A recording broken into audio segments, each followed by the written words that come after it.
여러분, 혹시 한국이 72시간 안에 1,000만 명을 무장시킬 수 있다는 이야기를 들어보셨나요?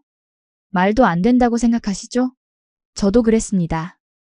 오늘 소개할 이야기의 주인공인 에블린 마르샹 교수도 마찬가지였어요.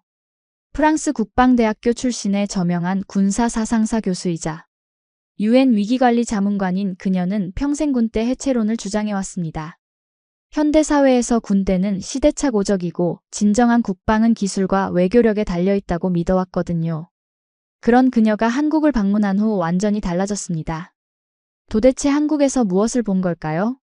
오늘은 한 외국인 학자의 눈을 통해 본 우리나라의 진짜 모습을 함께 살펴보겠습니다. 영상이 도움이 되셨다면 구독과 좋아요, 그리고 알림 설정 부탁드려요. 브뤼셀 UN 본부 회의실 오후 3시. 에블린 마르샹 교수는 두꺼운 안경 너머로 스크린을 바라보며 고개를 저었습니다.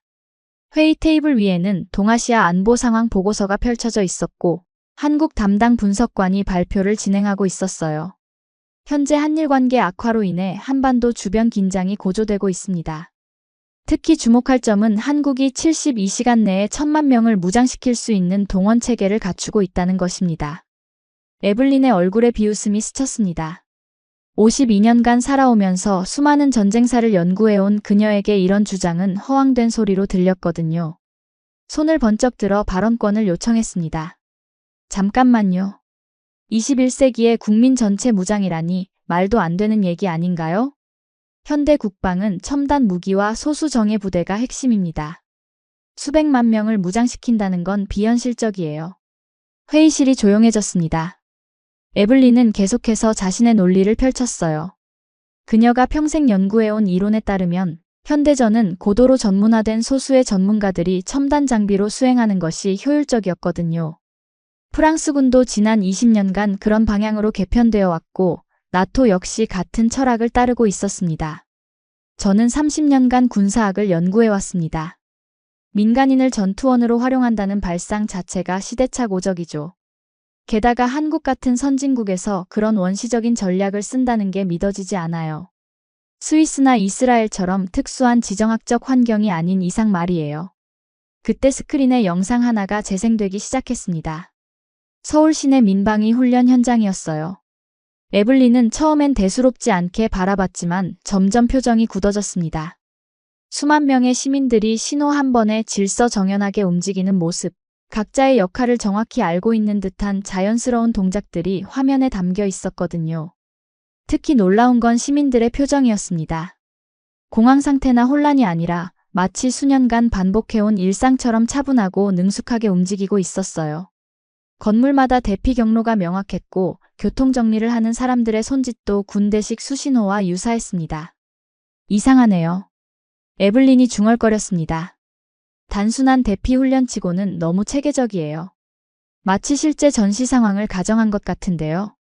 옆에 앉은 독일 출신 동료가 속삭였습니다. 에블린, 한국은 우리가 생각하는 것과 다를 수도 있어요. 분단 국가라는 특수성이 있으니까요.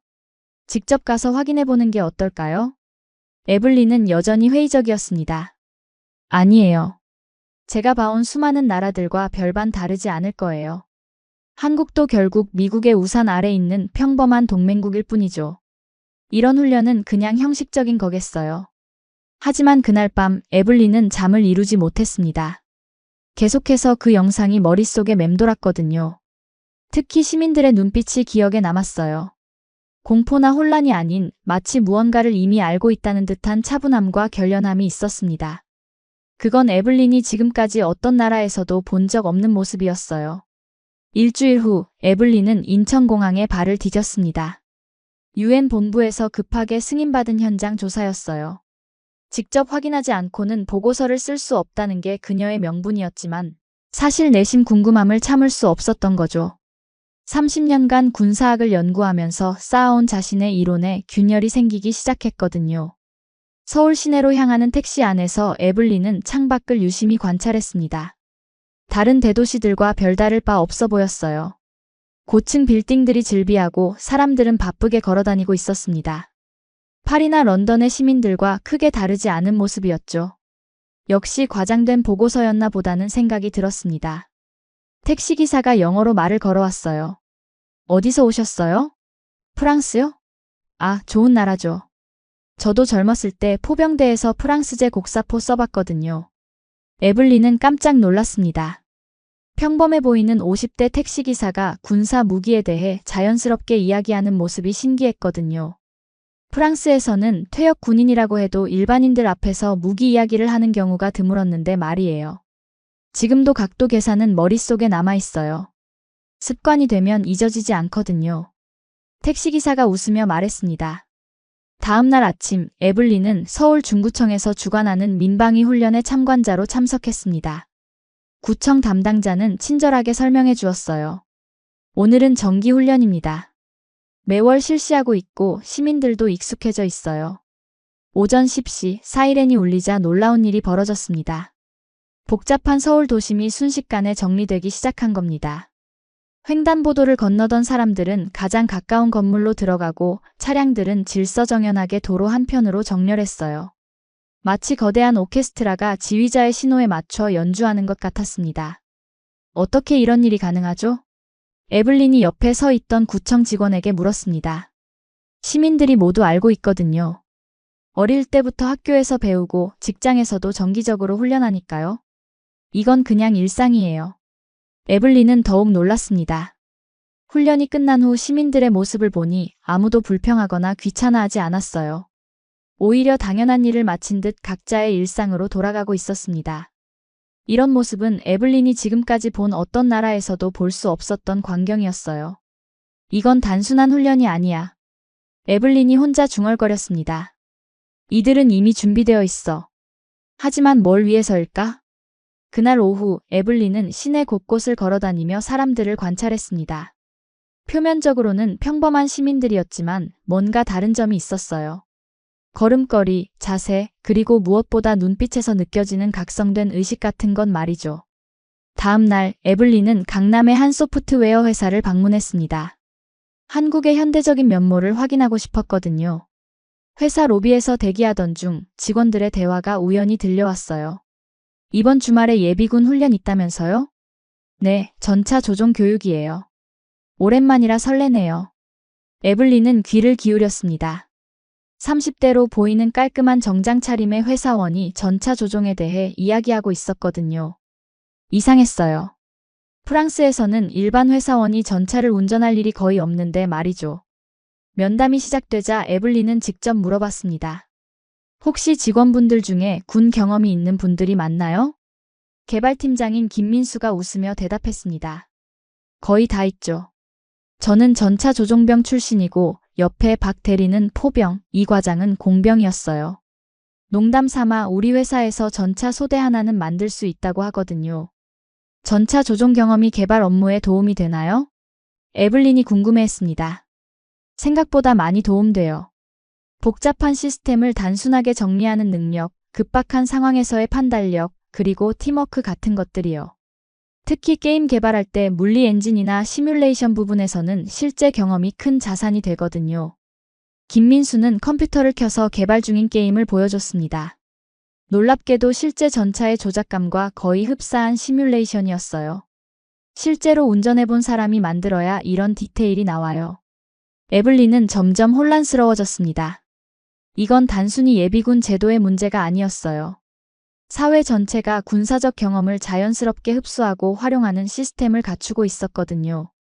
다른 회사들도 비슷한가요? 에블린이 물었습니다. 당연하죠. 제가 아는 선배 중에 삼성에서 일하는 분이 있는데 거기도 마찬가지예요. 통신 장비 개발팀에는 통신병 출신들이 많고 반도체 공정팀에는 정밀한 작업에 익숙한 정비병 출신들이 선호되거든요. 오후에는 건설 현장을 방문했습니다. 고층 빌딩 공사 현장에서 만난 현장 감독은 50대 중반의 든든한 체격이었어요. 제가 공병 출신이거든요. 참호파는 건 지금도 자신 있어요. 현장 감독이 호탕하게 웃으며 말했습니다. 건설이나 토목이나 결국 땅을 다루는 일이니까 군대에서 배운 게 많이 도움돼요. 그가 설명하는 공사 과정을 들어보니 군사공학의 원리가 곳곳에 녹아 있었습니다. 집안 분석, 구조물 설계, 심지어 작업 순서까지도 군대식 체계성이 느껴졌어요. 혹시 비상시에는 어떻게 대응하시나요? 에블린이 물었습니다. 당연히 준비되어 있죠. 우리 현장 직원들 대부분이 공병이나 시설병 출신이에요. 필요하면 언제든 방어시설 구축할 수 있어요. 이건 그냥 몸에 배어 있는 거거든요. 에블린은 충격을 받았습니다. 한국 사회의 일반적인 직업군들이 모두 잠재적인 군사 기능을 보유하고 있었던 거예요.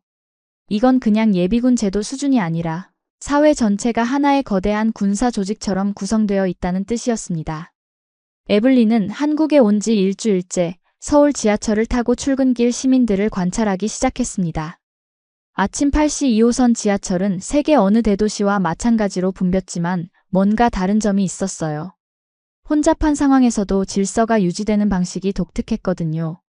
지하철 문이 열리자 사람들이 내리고 타는 과정이 마치 군대의 제식 훈련처럼 정확했습니다. 양쪽으로 나뉘어 서서 내리는 사람을 먼저 보내고 그 다음에 차례대로 탑승하는 모습이 자연스러우면서도 체계적이었어요. 특별한 지시나 안내 방송 없이도 모든 사람이 같은 룰을 따르고 있었습니다. 신기하네요. 에블린이 옆에 서 있던 대학생에게 영어로 말을 걸었습니다. 어떻게 이렇게 질서정연하게 할 수 있나요? 그냥 어릴 때부터 배운 거예요. 학교에서도 그렇게 하고 군대에서도 그렇게 하고 몸에 배어 있는 거죠. 대학생이 자연스럽게 대답했습니다. 지하철에서 내린 에블린은 광화문 광장으로 향했습니다. 마침 대규모 집회가 열리고 있었어요. 수만 명의 시민들이 모여 있었지만 놀랍게도 질서는 완벽하게 유지되고 있었습니다. 집회 참가자들은 정해진 구역에서 벗어나지 않았고 교통 통제도 자발적으로 이루어지고 있었어요. 더욱 놀라운 건 집회가 끝난 후였습니다. 수만 명이 동시에 움직이기 시작했는데 마치 사전에 계획된 것처럼 여러 방향으로 분산되어 갔어요. 지하철역으로 향하는 사람들, 버스 정류장으로 향하는 사람들, 걸어서 이동하는 사람들이 각각 다른 경로로 움직이면서도 전체적인 흐름은 막히지 않았습니다. 이건 군사 작전이야. 에블린이 혼자 중얼거렸습니다. 자연스러운 사회적 동원이 이루어지고 있어. 그날 저녁 에블린은 강남 한복판을 걸으며 사람들을 관찰했습니다. 번화가의 복잡한 인파 속에서도 사람들은 효율적으로 움직이고 있었어요. 좁은 인도에서도 자연스럽게 양방향 통행이 이루어지고 횡단보도에서는 신호가 바뀌기 전에 미리 대기 위치를 정하고 있었습니다. 편의점에 들어간 에블린은 야간 알바생과 대화를 나눴습니다. 20대 초반으로 보이는 대학생이었어요. 혹시 군대 다녀오셨나요? 에블린이 물었습니다. 아직이요. 내년에 입대 예정인데 박격포병 지원할 생각이에요. 알바생이 대답했습니다. 박격포병을 왜 선택하셨나요? 고등학교 때 ROTC 체험 활동에서 해봤거든요. 계산하고 조준하는 게 재미있더라고요. 제가 수학 전공이라 맞는 것 같아요. 에블린은 깜짝 놀랐습니다. 아직 군대에 가지도 않은 대학생이 자신의 적성을 고려해서 특정 병과를 선택한다는 게 신기했거든요. 프랑스에서는 직업 군인이 아닌 이상 일반인이 그런 선택권을 갖기 어려웠는데 말이에요. 다른 친구들도 비슷한가요?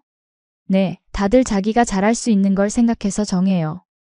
공대 애들은 보통 공병이나 정비병, 체대 애들은 특전사나 해병대, 이런 식으로요.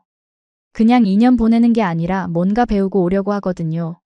집으로 돌아가는 길에 에블린은 깊은 생각에 잠겼습니다. 한국 사회 전체가 거대한 인적자원 관리 시스템처럼 운영되고 있다는 느낌이 들었어요. 모든 시민이 자신의 역할을 알고 있고 필요할 때 언제든 그 역할을 수행할 준비가 되어 있는 것 같았습니다. 에블린의 한국 체류도 벌써 2주째에 접어들었습니다. 매일 새로운 발견의 연속이었어요. 특히 일상적인 대화 중에 군 경험이 자연스럽게 언급되는 모습이 인상적이었습니다. 이날은 서울 외곽 공사장을 방문했는데 점심시간에 인부들과 함께 식사를 하게 되었어요. 아저씨, 이 도로 포장 정말 깔끔하게 하시네요. 에블린이 통역사를 통해 말했습니다. 40대 중반의 포장 작업자가 웃으며 대답했습니다. 군대에서 공병할 때 배운 거거든요. 활주로 보수 작업 많이 했어요. 그때 배운 기술이 지금도 써먹고 있죠. 다른 인부가 끼어들었습니다. 저는 시설병이었는데 지금도 참호는 하루에 100m씩 팔 수 있어요. 몸이 기억하고 있거든요. 에블린은 놀랐습니다. 평범한 건설 현장에서 군사공학 이야기가 자연스럽게 오가고 있었거든요. 이들에게 군 경험은 과거의 추억이 아니라 현재 업무에 활용되는 실용적인 기술이었어요. 혹시 지금도 그런 기술이 필요한 때가 있나요? 에블린이 물었습니다. 당연하죠. 작년에 태풍 왔을 때 임시 대피소 만들었거든요. 우리가 하루 만에 50명 들어갈 수 있는 벙커 비슷한 거 만들었어요. 시청에서도 감탄했다니까요. 오후에는 택시를 타고 이동하던 중 또 다른 이야기를 들었습니다. 50대 택시기사가 라디오에서 나오는 교통 상황을 듣고 능숙하게 경로를 바꾸는 모습이 인상적이었어요. 기사님, 길을 정말 잘 아시네요. 군대에서 운전병 했거든요. 그때 GPS 없이도 지도만 보고 전국 어디든 갈 수 있게 훈련받았어요. 지금도 내비게이션 없이 운전할 수 있어요. 그는 대시보드에서 낡은 지도를 꺼내 보여줬습니다. 이거 20년 전 군대에서 쓰던 건데 아직도 가지고 다녀요. 습관이 돼서 말이에요. 저녁에는 대학가 근처 치킨집에서 식사를 했습니다. 주문을 받던 20대 직원과 대화를 나누게 되었어요. 학생이세요? 네, 휴학하고 알바하고 있어요. 내년에 군대 가거든요. 어떤 병과 생각하고 계세요? 통신병 지원했어요. 제가 컴퓨터공학과라서 전공과 연관된 걸 배우고 싶어서요. 형들 말로는 군대에서 배운 통신기술이 나중에 취업할 때도 도움된다더라고요. 옆 테이블에 앉아있던 30대 직장인이 대화에 끼어들었습니다. 맞아요. 저도 통신병 출신인데 지금 통신사에서 일하고 있거든요. 군대에서 배운 네트워크 기초가 정말 도움 많이 됐어요. 에블린은 점점 놀라게 되었습니다. 한국에서는 군 경험이 단순히 의무적인 복무가 아니라 인생 설계의 한 부분으로 여겨지고 있었거든요. 젊은이들이 자신의 전공과 적성을 고려해서 병과를 선택하고 그 경험을 나중에 사회생활에서 활용하는 체계적인 시스템이 작동하고 있었어요. 다음 날 아침 호텔 근처 카페에서 만난 바리스타도 마찬가지였습니다. 커피를 정교하게 내리는 모습이 인상적이었어요. 커피 정말 맛있네요. 어디서 배우셨어요? 군대에서 취사병 했거든요. 그때 요리에 관심 생겨서 전역 후에 바리스타 자격증 땄어요. 정확한 계량이나 시간 관리는 군대에서 몸에 밴 거죠. 에블린은 이제 패턴을 파악하기 시작했습니다. 한국 사회의 모든 구성원이 각자의 전문 분야에서 군사적 경험을 자연스럽게 녹여내고 있었어요. 이건 단순한 예비군 제도를 넘어서 사회 전체가 하나의 유기체처럼 움직이는 시스템이었습니다. 에블린의 한국 체류 3주째, 그녀는 노량진에 있는 작은 약국을 방문하게 되었습니다. 호텔 근처에서 두통약을 사려고 들어간 곳이었는데 약국 내부의 모습이 예사롭지 않았어요. 벽면에는 낡은 군번줄과 함께 손으로 그린 포탄 궤도 계산 노트가 액자에 걸려 있었습니다. 어서 오세요. 무엇을 도와드릴까요? 70대 중반으로 보이는 약사가 친근하게 인사했습니다. 두통약 좀 주세요. 에블린이 영어로 말하자 약사는 능숙한 영어로 대답했습니다. 외국에서 오셨군요. 어느 나라세요? 프랑스에서 왔습니다. 혹시 저 벽에 걸린 건 뭔가요? 약사의 눈에 그리움이 스쳤습니다. 아, 그거요? 제가 젊었을 때 포병이었거든요. 6.25 때 참전했죠. 그때 직접 계산하던 사격 재원표예요. 에블린은 깜짝 놀랐습니다. 한국전쟁 참전 용사를 직접 만난 것도 놀라웠지만 더욱 놀라운 건 그의 태도였어요. 과거의 영광을 그리워하는 게 아니라 마치 현재 진행형인 것처럼 이야기하고 있었거든요. 지금도 계산할 수 있으세요? 당연하죠. 이런 건 몸이 기억해요. 거리, 바람, 탄도. 60년이 지나도 잊혀지지 않습니다. 노약사는 벽에 걸린 노트를 가리키며 말했습니다. 여기 적힌 공식들, 지금 젊은 포병들도 똑같은 걸 배우고 있어요. 에블린이 더 자세히 보니 그 계산식들은 실제로 매우 정교했습니다. 바람의 방향과 세기, 목표물까지의 거리, 탄약의 종류에 따른 보정값까지 세밀하게 기록되어 있었어요. 혹시 지금도 군대와 연관이 있으신가요? 노약사가 씁쓸하게 웃었습니다. 연관이라. 저는 전역한 적이 없다고 생각해요. 그냥 잠시 민간인 역할을 하고 있을 뿐이죠. 나라에 무슨 일이 생기면 언제든 다시 포병이 될 수 있어요. 그 말에 에블린은 충격을 받았습니다. 이건 단순한 향수나 추억이 아니었어요. 진짜 현재 진행형의 의식이었거든요. 손자들은 어떻게 생각하세요? 큰 손자가 작년에 포병으로 입대했어요. 저한테 와서 옛날 이야기 많이 물어보더군요. 기본은 똑같다고 하더라고요. 무기만 좋아졌지 원리는 그대로라면서요. 노약사는 서랍에서 낡은 사진 한 장을 꺼내 보여줬습니다. 젊은 시절 군복을 입고 포 앞에 서 있는 모습이었어요. 이게 1953년 사진이에요. 지금 봐도 자랑스럽습니다. 왜 이 사진을 여전히 간직하고 계시나요? 이건 제 정체성이거든요. 저는 대한민국 포병 김정수입니다. 약사인 동시에 포병이에요. 죽을 때까지 그럴 거고요. 에블린은 깊은 울림을 받았습니다. 이 노인의 말 속에서 한국 사회의 본질을 엿볼 수 있었거든요. 군인이었던 경험이 과거에 머물러 있는 게 아니라 현재의 삶과 정체성의 핵심 부분을 차지하고 있었어요. 약국 일과 군 경험이 연관이 있나요? 물론이죠. 전장에서 응급처치 많이 했거든요. 그때 배운 의료 지식이 지금도 도움돼요. 특히 외상처치 같은 건 지금도 자신 있어요. 노약사는 약국 한쪽에 비치된 응급처치 도구들을 보여줬습니다. 일반적인 약국보다 훨씬 전문적이고 체계적으로 준비되어 있었어요. 동네 사람들이 다치면 병원 가기 전에 여기서 응급처치부터 받고 가세요. 제가 전장에서 배운 기술이니까 믿고 맡기죠. 에블린은 점점 감동받기 시작했습니다. 이 노인은 단순히 과거를 그리워하는 게 아니라 자신이 배운 모든 것을 지금도 사회를 위해 활용하고 있었거든요. 마지막으로 하나만 물어볼게요. 지금도 나라를 지킨다는 마음이 있으신가요? 노약사의 눈이 반짝였습니다. 당연하죠. 나는 전역한 적 없습니다. 그냥 잠시 시민의 역할을 하고 있을 뿐이에요. 군인의 정신이 국토를 지키는 거거든요. 그 순간 에블린의 눈에 눈물이 맺혔습니다. 30년간 군대 해체론을 주장해온 자신이 얼마나 근시안적이었는지 깨닫게 되었거든요. 진정한 국방력은 무기나 기술이 아니라 이런 마음가짐에서 나오는 것이었어요. 그날 밤 에블린은 호텔 방에서 파리에 있는 동료 마르셀에게 전화를 걸었습니다. 3주간의 한국 체험이 그녀의 세계관을 완전히 뒤바꿔 놓았거든요. 더 이상 혼자만의 생각으로 정리할 수 없을 만큼 충격적인 발견들이 쌓여 있었어요. 마르셀, 나야. 한국에서 전화하고 있어. 에블린, 어떻게 지내? 보고서는 잘 진행되고 있어? 에블린은 잠시 말문이 막혔습니다. 어디서부터 설명해야 할지 모르겠더라고요. 마르셀, 우리가 군대에 대해 완전히 잘못 생각하고 있었나 봐. 무슨 소리야? 갑자기 왜 그래? 여기는 병력이 아니라 국민이 국가를 지키는 곳이야. 우리가 지금까지 본 어떤 나라와도 달라. 마르셀이 웃음을 터뜨렸습니다. 에블린, 너 혹시 한국 정부 프로파간다에 넘어간 거 아니야? 3주 만에 이렇게 변할 줄은 몰랐네. 아니야, 정말이야. 내가 직접 본 거라고. 여기 사람들은 전쟁을 두려워하지 않아. 오히려 나라가 무너지는 걸 두려워해. 그 차이를 알겠어?